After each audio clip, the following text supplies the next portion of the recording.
Hello everyone, welcome to my YouTube channel. मैं वंदना मुदगल। तो कैसे हैं आप सब लोग और आपकी तैयारी कैसी चल रही है? आशा करती हूँ आप सब अच्छे से पढ़ रहे होंगे, पूर्ण मेहनत एवं लगन के साथ अपनी स्टडी कर रहे होंगे। क्योंकि देखो मेहनत तो आपको करनी पड़ेगी क्योंकि कंपटीशन बहुत ज़्यादा है। और एक सीट पक्की करने के लिए, ठीक है, आपको टीचर बनने के लिए मेहनत तो करनी पड़ेगी। तो आपकी इस मेहनत में छोटा सा सहयोग देने के लिए आज हम आपके साथ हाजिर हैं और डेली आपको क्लासें मिलती रहेंगी चैनल पर। तो आज से हम आपकी हिंदी की क्लासें शुरू कर रहे हैं। अगर आपने रीड का फॉर्म डाला है तो ये क्लास आपके लिए बहुत ज़्यादा हेल्पफुल होने वाली है। साथ ही साथ C TET, UP TET, H TET, PPSC, KVS यानी ऑल एग्जाम हिंदी, यानी आप किसी भी एग्जाम की तैयारी कर रहे हैं तो यहाँ से प्रश्न आपके अवश्य पूछे जाते हैं। तो चलो शुरुआत करते हैं। आप चैनल को सब्सक्राइब अवश्य कर लेना क्योंकि डेली आपको क्लासें मिलने वाली हैं। आज का हमारा टॉपिक है हिंदी वर्णमाला। तो देखो हिंदी वर्णमाला में हमारे कितने वर्ण होते हैं? हिंदी वर्णमाला में हमारे 52 वर्ण हैं, यानी 52 अक्षर हैं। लेकिन जब भी आप वर्णमाला पढ़ते हो तब ये आपको यानी 52 नहीं मिलते हैं, ठीक है, कुछ कम होते हैं। तो और बाकी के कौन कौन से आपके वर्ण हैं जहाँ से प्रश्न आपके एग्जाम में बनते हैं, तो इन सब पर बात होगी। तो हिंदी वर्णमाला में 52 वर्ण हैं और इन्हें स्वर और व्यंजन दो भागों में बांटा गया है। यानी हिंदी की जो भी वर्णमाला है, हिंदी की क्या आप इंग्लिश की भी उठा के दोगे देखोगे तो यदि दो ही भागों में बांटा जाता है। एक आपके होते हैं स्वर और दूसरे होते हैं व्यंजन।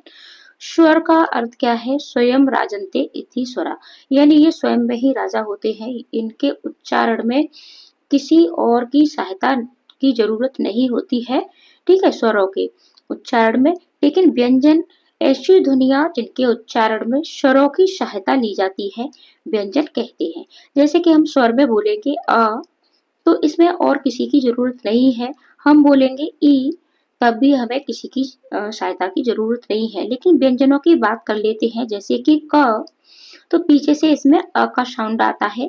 हम बोलेंगे की, तो इसमें पीछे से ई की साउंड आती है। तो इनको बोलने के लिए हमें स्वरों की सहायता की जरूरत पड़ती है, ठीक है। तो व्यंजन क्या है? वे ऐसी ध्वनियां जिनके उच्चारण में स्वरों की सहायता ली जाती है, व्यंजन कहते हैं।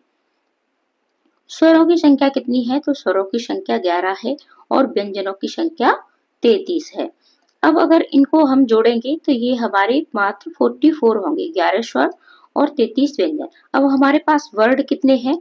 52 वर्ड हैं। तो बाकी के वर्ड और कौन कौन से हैं हमारी वर्णमाला में? तो चलो आज हम इन्हें देखते हैं। हमारी हिंदी वर्णमाला में 52 वर्णों में आपके स्वर हैं, ठीक है। स्वर के साथ साथ अयोगवा होते हैं, स्पर्श व्यंजन है, अंतस्थ व्यंजन है और ऊष्म व्यंजन के साथ साथ संयुक्त व्यंजन शामिल हैं।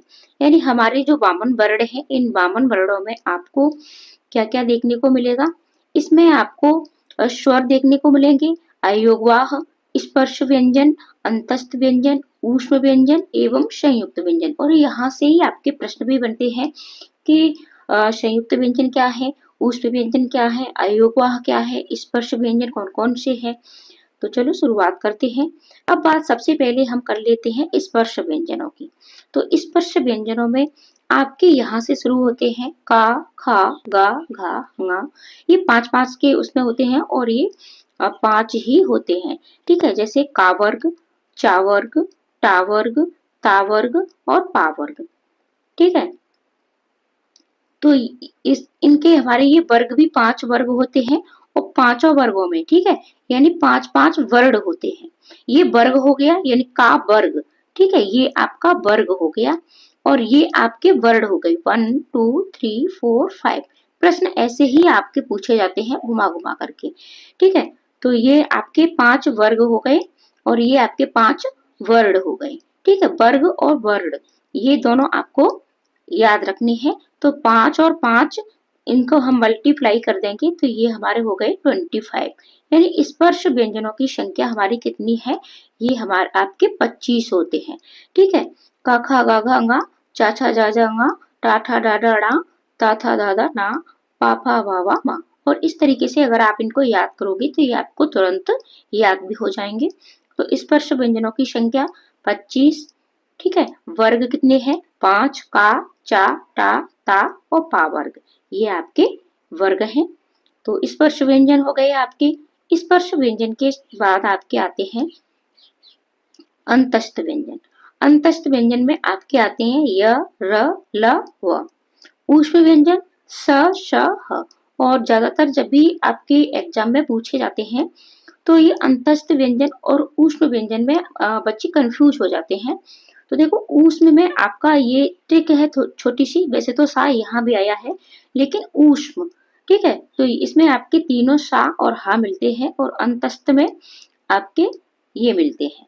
ठीक है, संयुक्त व्यंजन, तो संयुक्त व्यंजन में छ, त्र, ज्ञ और श्र, और ये चारों ही वर्ण आपके दो दो अक्षरों से मिलकर के बने होते हैं। तो आप कमेंट करके हमें अवश्य बताना कि ये जो चारों वर्ण है वो किन किन अक्षरों से मिलकर के बने हैं। देखो ऐसा नहीं है कि आपको चीजें नहीं आती हैं, आपको भी आती हैं।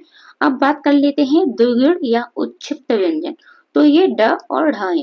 देखो ये ड़ा और डा ये अलग है, इनके नीचे बिंदी नहीं है। ठीक है, तो ये आपके द्विगुण या उच्छिप्त व्यंजन है और आप इन्हें नोट अवश्य कर लें। ठीक है, आपको इनको नोट अवश्य कर लेना है और पीडीएफ चाहिए तो आप हमारे टेलीग्राम को ज्वाइन कर लें, लिंक मैं डिस्क्रिप्शन में हमेशा डालती हूँ। तो अब स्वरों की संख्या हमारी कितनी थी? स्वरों की संख्या हमारी है 11 और इन 11 में कौन कौन से अक्षर हैं? तो आ, ई, उ, ए, ऐ, ओ, औ और ऋषि। ठीक है, ये हमारे आप जैसे भी पढ़ते हो, आपके यहाँ पढ़ाते हो छोटा आ से अनार या बड़े आ से आम, इस तरीके से। ठीक है, लेकिन जो भी स्वरों को बोलने का है आ, ई, उ, इसी तरीके से स्वरों को बोला जाता है। तो हमने इसी तरीके से आपको बताया है। तो इनकी संख्या आपकी 11। देखो कंफ्यूज आपको बिल्कुल भी नहीं होना है, स्वरों की संख्या सिर्फ आपकी 11 ही होती है। आपको हमेशा 11 के साथ ही जाना है। कभी भी आपको 13 या 12 का ऑप्शन मिलता है वो आपका गलत होता है।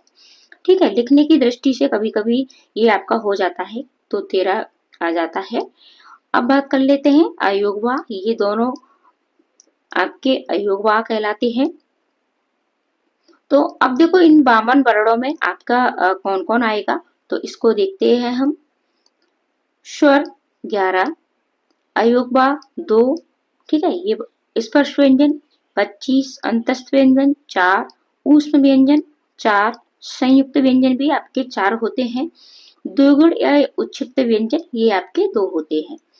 आशा करती हूँ वीडियो आपको ये अच्छे से समझ में आई होगी और आपको कैसी लगी है वीडियो ये भी आप कमेंट में अवश्य बताना, क्योंकि आपके छोटे से कमेंट से हम मोटिवेट होते हैं तो और भी अच्छा आपको कुछ देने की हम कोशिश करते हैं।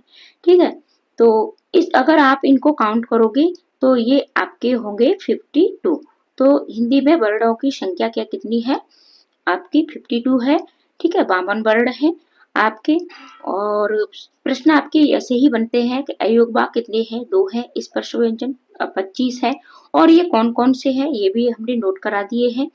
तो ऐसी ही वीडियो आपको चैनल पर मिलती रहती है। अब थोड़े से एक दो प्रश्न की इसकी प्रैक्टिस भी कर लेते हैं, फुल प्रैक्टिस भी आपको लेकर के आपके लिए आएंगे। हिंदी भाषा में वे ध्वनियां कौन सी हैं जो स्वतंत्र रूप से बोली या लिखी जाती हैं? देखो प्रश्न इस तरीके से बनते हैं। तो क्या स्वर है, व्यंजन है, वर्ण है, अक्षर है? तो स्वतंत्र रूप से यानी अभी हमने पढ़ा था स्वयं राजन्ते इति स्वरा, तो राइट आंसर आपका क्या होगा? स्वर।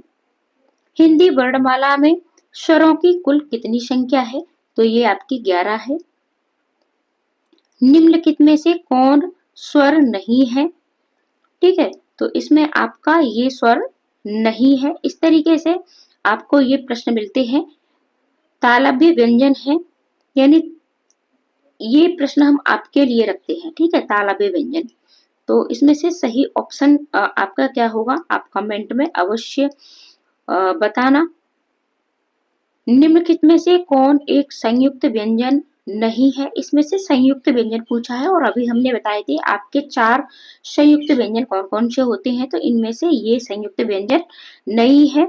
आपका छत, त्र, ज्ञ और इसके साथ ये स्र, इसे हम श्री लिखते हैं। ठीक है, ये आपका संयुक्त व्यंजन होते हैं। य, र, ल, व किस वर्ग के व्यंजन है? तो ये किस वर्ग के व्यंजन है? क्या ये तालव्य है, ऊष्म है, अंतस्थ है या ओष्ठ है? तो अभी हमने पढ़े थे ये आपके कौन से है, ये आपके अंतस्थ व्यंजन है।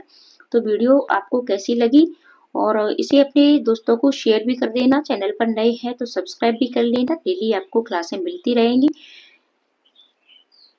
तो मिलते हैं ऐसे ही अगली वीडियो में। आज के लिए